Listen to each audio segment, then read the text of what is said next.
What is going on, guys? Your boy Guns here, and today's video is going to be on my Maggrat Zeta setup slash build. For those of you guys that have been tuning into the streams, you guys have been seeing me going ham with these setups here. Let me show you guys what we currently have.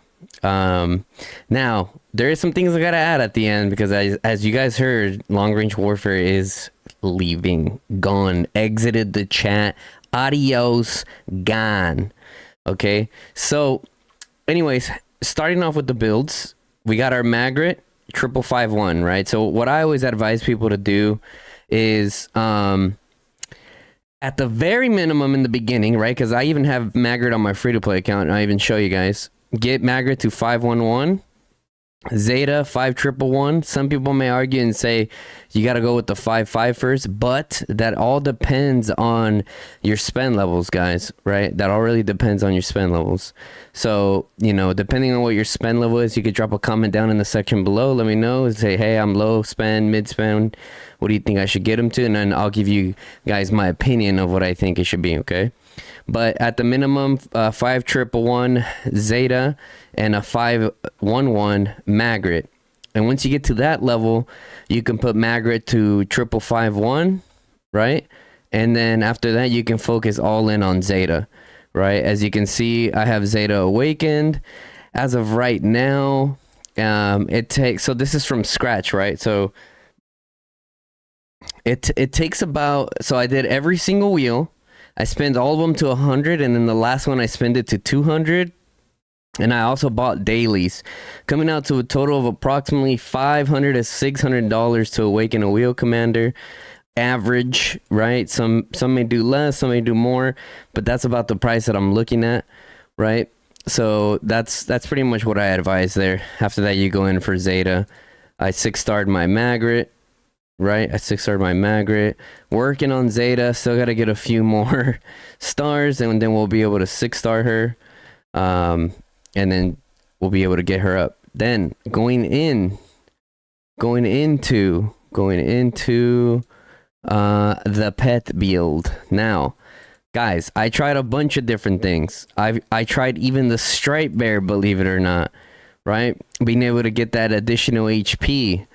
It was all right. I mean, I couldn't really tell how good it was really, but I use the Night Rock as well. But the one that I noticed, guys, that my March actually did consistently better, and I wish I would have took it down in an Excel sheet to show you guys averages, but you know, if you guys trust me, take my word for it. If not, then do you. But I'll show you guys the merit reports. They're all 100K plus merit reports. So I got lucky and got an 8 slot. However, we didn't get good agility. Okay, if I was able to get good agility, strength, well, just really all of them really, but at least to A tier or low S tier would be cool. But this is the pet that I'm running. So one of the reasons why SMACKZZ is so good, guys, besides Maggrat's first skill, it's their ability to heal and their ability to stay alive out in the field. So you know, I was alternating between Azure Garden for more HP and then also the attack, but I ended up finding myself using the attack more, right? So I'll go back to the pet. And as far as the pets go, guys, I mean, this one's relatively low spend for sure. Obviously, this is the end of season right here, right? 31.36 healing rate on this bad boy here. And some of these we're gonna upgrade Shield Breaker up to 2-star. We're gonna upgrade Self Heal Stone Aura to 2-star, and these eventually will be 2-star because these two right here are healing skills. I am interested in doing a hybrid, guys. I am interested in doing a hybrid of healing and crits. So I think if I were to build another Sand Lizard, that might be what I end up doing for it, right? So That's my pet right here, guys. Make sure that you don't slack on the pets. It doesn't matter if it's the max one. Well, it does. Technically, you have better chances. But if you're like me and you get frustrated and you don't have the patience, bro, just search sand lizard, send it out, capture it, call it good. Now, the best part, one of the best parts about this March, guys, is that you can use it with Heart of Kamasi.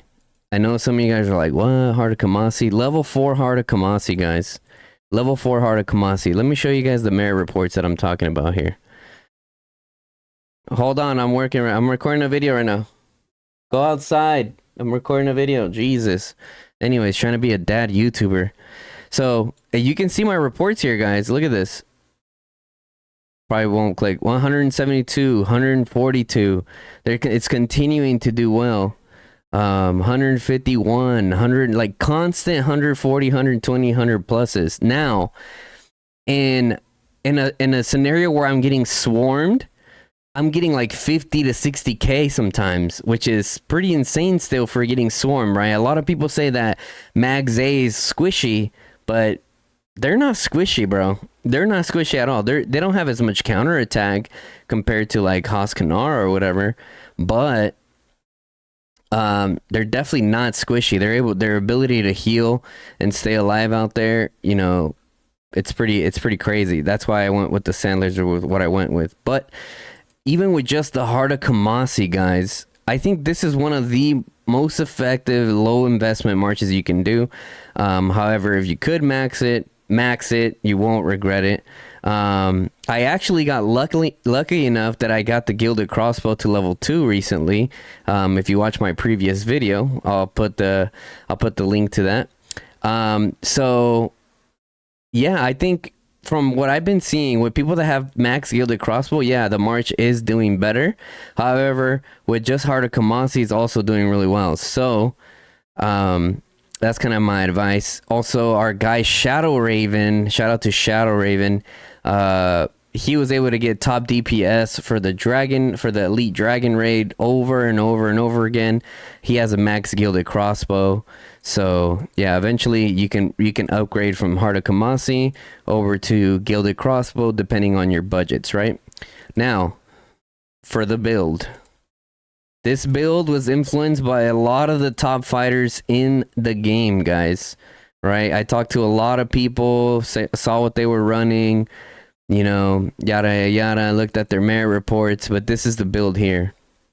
Now, there is some variations that can be done, and going on forward, I will try to test and see like what does better once this March is maxed, right? Because that way there's not as many variables. For example, like, oh, I tested only going 1 into dedication just to have enough to trigger the healing, and then I went all in here and irrepressible. But as of right now, this is what I ran, and this is what has been working really well for me, guys. I think with long range warfare leaving us, we might need to have a little bit more speed potentially. However, that's the part that's amazing about the gilded crossbow. Don't forget, it gives you increased march speed. So one of the things that I found myself doing, guys, right, with long range warfare, boom, boom, boom, boom, boom. Anytime I found myself in like a tough spot and I had to reposition, you know, not retreat, right? We only reposition, right? No retreat. So as I was repositioning, I'd proc the gilded crossbow, and like tanks and calves and flying chickens and whatever was flying at me were just getting smacked in the face with my crossbow while I was just darting back, increasing speed by 40%, right? It gets you way back. You like pass all the slow pokes. It's really good, guys. It's really good. At first with the gilded crossbow, I was like, I don't know if I'm gonna max this, guys. I don't know if I'm gonna max this. But like I said, I always try to give you guys the best advice that I could. I wouldn't tell you guys to invest in something if I didn't think that it was top tier.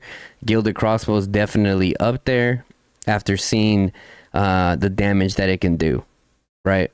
Especially with its utility, and even more so, guys, with long range warfare being gone, dude, that speed's gonna be huge for coming in and out of battle, right? Coming in and out of battle, boom, boom, boom, boom, boom. Should be interesting to see how that build is.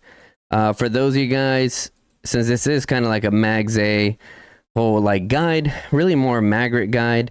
I did run her in the beginning. I have ran her with Kanara. It did well, 50, anywhere from 50 to 70k merits. I have ran Maggrat with Hosk, same thing, 50 to 80k merits, 50, yeah, anywhere between there. It did well. I've seen other people run her with Freygar. That also did well. I've seen her ran with Nico. That did well. On my free to play account, I run her with Nico, and it does well. So, I mean, marksmen are really universal, bro. You can mix match them a lot. Obviously, a lot of their pairs. You know, we've seen the patterns, right? New archers come out, they're usually the pair. It's not really any mix matching going on, but guys, this is now. There's been I've seen a little bit of controversy, a little bit in the comments, right? It's like one of the main comments that I get asked is, if I'm main mage, should I invest into MAGZZ, right? I would say if your budget allows it, right? Because as you guys know, I am a mage main, but I am also starting to dive into my archers as well, because archers are just amazing, bro. With long range warfare or not, obviously with long range warfare, they were just absolutely taking over the entire field, right? It wasn't even close. But you know, even without it, like, they still do their part. They go crazy in behemoths, damage, especially once the flags touch, you know. And there's no like set skirmish lines. People are just kind of running around everywhere. That's when they really start shining in that area there. So to answer that question, I think they're still a really good investment, especially because it's a low investment, right? Especially like if you're main mage, right? And you already have your Lily Valen, Bird Tohar, your Thea Awaken, like, what do you do next? I would say for sure MAGZZ. For sure MAGZZ. And if you wanted to have a tank, definitely Gorge Skogul. But not to go too off topic, guys. Just to show you guys some of the kills that I've gotten with this, so you guys see the credit. I mean, I showed you guys already some of those merit reports, right? But as you can see here, I got 52 million PvP kills with Maggrat just this season. She's been great, bro. Honestly, she's been absolutely amazing. I was surprised, I'm not gonna lie, that I didn't see that many Maggrat Zetas. I get that Maggrat just came out in the dailies, right? But man, she should have been someone that people invested in for sure, you know. Granted, it's kind of hard to tell right in the beginning, but when it comes to marksmen, we know that they're the top DPS. Straight up, they're just the top DPS. I have a feeling that archers are just going to continue being pretty savage the rest of this game. But I told you guys the investment for Zeta, approximately $500 to $600 there. But yeah, guys, if you guys have any questions, let's see, we covered the talent build, we covered artifacts, we covered the alternate artifact, we covered alternate pairs, even freedom. Like I said, guys, I'll even show you guys. I'll even go to my account and show you guys. So some of you guys probably don't believe me that I have her on my free to play account. And you know, some people might say like, "Oh, dude, free to play player should never do lucky spin. Like, you're never gonna get lucky and get that." But for me, right, especially with my free to play account being Archer main,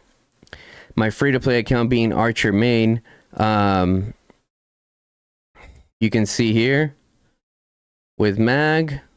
Boom, 5111 mag on my free to play account, right? And then I pair her with Nico. That's 5112, almost at 12 million power here. You know, it's nothing crazy here. It's a really small server, and I don't know if we saw the migration system that came out. A lot of people have been talking about it. But this account, I'm just gonna keep migrating it down as far as I could to be in younger and younger kingdoms. That way, I can actually play the game on this account. But we'll see. Like I said, it's possible. Is it a gamble? Yes, 100% is a gamble. But just the fact that I got it, bruh. I think especially if you're free to play, Well, even yeah, free to play on up, bro. So everyone, dude, I think they're worth the gamble. That's just my opinion, right? So that's gonna be it for this video, guys. If you guys have any further questions on specific builds, if you can run them, let me know. This one's primarily focusing on Maggrat, right? Obviously Zayda as well, but mainly Maggrat. Showed you guys the build there. The Zayda one, I have a Zayda build. I'm not gonna go over that one in this video. It's decent, but Maggrat's just better, dude. That precision tree is just insane. Going back to the main account, some of you guys saw I reached that 40 million mark, and that's going to be another video of its own, talking about everything I did, RSS healing, etc. So stay tuned for that. So, you know, make sure you subscribe to the channel if you don't want to miss that. Make sure you turn on the bell notifications. Lets you guys know when I go live or drop a new video, guys. So until next time, guys, that's going to be it for this one. It's your boy Guns. I'm out. Peace.